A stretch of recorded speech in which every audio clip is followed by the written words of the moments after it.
Well, hello friends, Coastal Kev here. I'll give you a little tip on the generator I have here. This is a PowerMate, made by Coleman, sold by Walmart. I've had this for about 6 years, and it's been working pretty good. I probably use it 20 times a year. I don't use it all that much, but weekends where there's no hookup, runs my air conditioner, coffee maker, charges a phone, heater if I need it. And a couple things about it. I haven't started this in a week, so it's pretty cold, and I'll give you a couple tips. First thing I do, I'm going to warm this up and change the oil, but first thing I do is I pull the cord a few times and then let it sit. It does some sort of magical thing in there for a few seconds instead of pulling the cord constantly trying to get it started. Once it's heated up and runs, it'll start right away, but cold starts a little difficult. Not really, but show you what I'm talking about. I'm going to put this on choke, open the vent,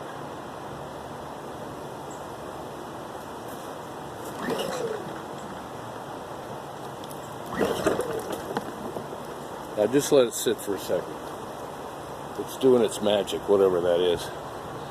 But really appreciate all the cards and letters everybody's sending me. I got a letter here. It was from a Richard Federer from Fort Lee, New Jersey. Writes, Coastal Kev, how do you maintain your generator? Good question, Richard, and that's what we're here for. This generator holds about a gallon of gas, and if I bring a gallon with me, I'm good for the weekend. This gallon of gas will run my AC for 8 hours, and I don't use it full time. Afternoons, while it's hot, get under the shade. It's icy cold in the van. Works fine. 2,000 watts. The air conditioner runs at a constant 400 watts. But when it starts, it kicks up to 800 watts. So you need that 800 watts to get it started, and then it'll idle down to 400 watts, and that's what the AC runs for the rest of the day, as long as you have it on. It's got all the gizmos. There's a cigarette lighter down there. There's a plug-in for your phone. There's junction ports. You can add another generator next to it with the jumper cables, and it has 2 AC outlets, which I use. I run a cord to it. The cord on the van is 12 gauge, just like in your house, and I run that cord to a fuse breaker, circuit breaker, just like you have a sub panel. It's a 20 amp breaker, 15 amp breaker. So anything in the van that goes bad, the heater, the coffee maker, whatever has a short, is going to trip my breaker, not affect this, or if I'm plugged in at a house or campground. My breaker will protect the other breakers where I'm feeding from. Something I added to it. So let's see if I can get it. If you want me to.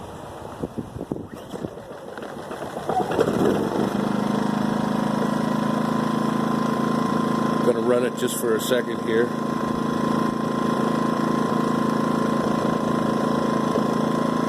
Take it off choke, put it on run.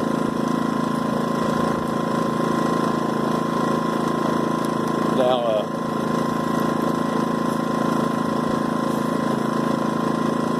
if you're out at a campground somewhere and you want to quiet this thing down, I've seen boxes made with insulation and vents and fans and all kinds of gizmos.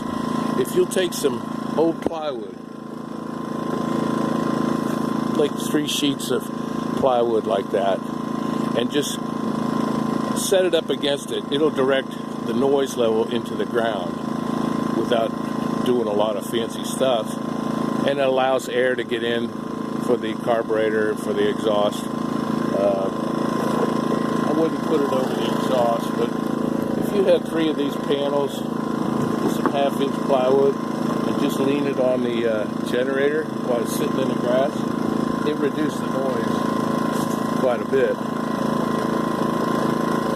When I hook up the AC to it, I'll kick it into high gear, and it's also warming the generator up.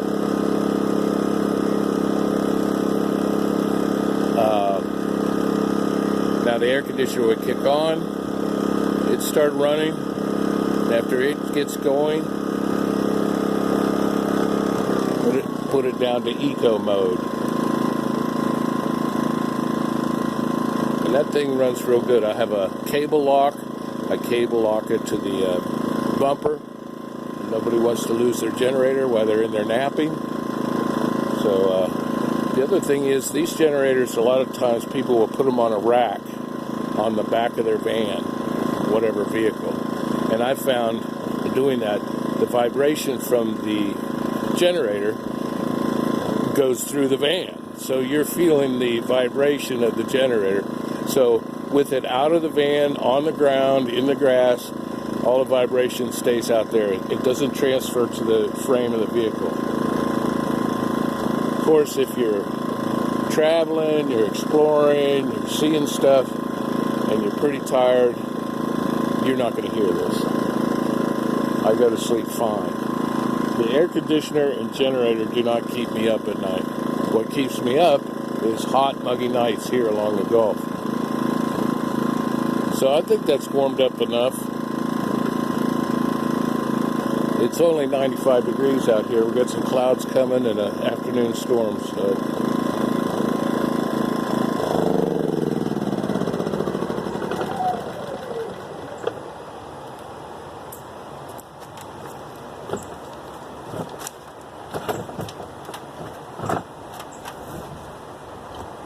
now you may have a trick to draining the oil. I don't. I don't have any tricks. These screws come undone with a Phillips head, and they will not come off this. They'll just start clicking, meaning they're free from the body of the generator. They're pretty good threads on there. Hear that snap? That means that one's done. This one's done. Get you in there, and it just pops off. It has some tabs at the bottom that you put on there first and then lean it up and screw it together. These generators are similar to the Hondas and Yamahas. It's a 4-stroke motor, much quieter than a 2-stroke. Here's your oil filler. And it has a little dipstick. Oil looks pretty good, but I always change oil about 25 hours instead of 50. Here's the trick. Hope we can see this here. You can't see the pan, but basically,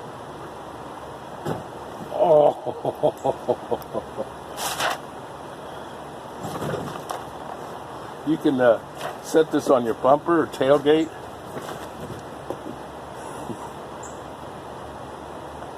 And just dump the 8 ounces of oil out. Gas. That vent closed.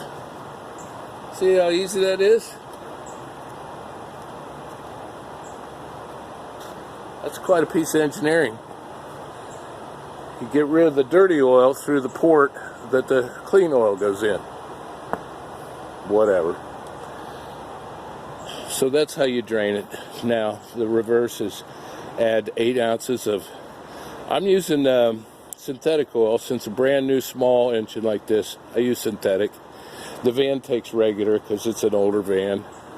The theory of synthetic cleans it so much you're going to have problems. I don't know. So 8 ounces of oil in there. Also, when you've changed the oil, this thing starts right up. That fresh oil makes it really start up right. And if it's cold out, it's been sitting a while, this access lid here is to the spark plug.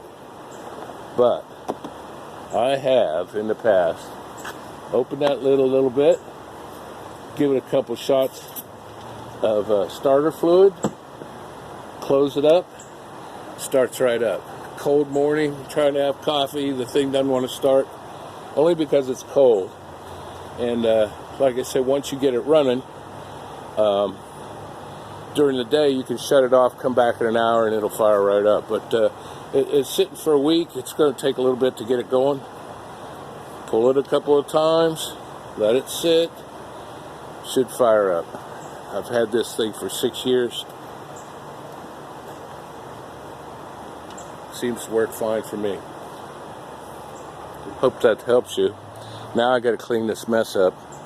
But thanks for all your letters and stuff. We appreciate you stopping by the channel. Remember, you can send your comments to hayseedhandyman@gmail.com.